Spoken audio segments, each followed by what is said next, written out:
Kita ke topik selanjutnya, pemirsa. Adanya kasus malpraktik yang terjadi di Rumah Sakit Muhammadiyah Palembang, maka dalam waktu dekat Ketua DPRD Sumsel Anita Nuringhati akan mengajak Komisi 5 yang membidangi kesehatan untuk menemui tenaga kesehatan guna mengetahui permasalahan medis yang terjadi.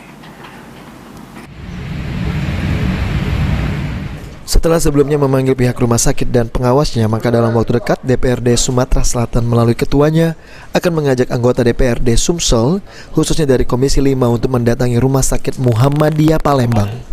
Nantinya dalam kedatangan tersebut DPRD Sumsel akan bertemu dengan para nakes guna melakukan dialog dan mengetahui proses penanganan pasien di Rumah Sakit Muhammadiyah Palembang. Selain ke Rumah Sakit Muhammadiyah Palembang, DPRD Sumsel juga akan mendatangi Rumah Sakit Muhammad Hussein untuk juga melakukan dialog dengan para tenaga kesehatan di sana.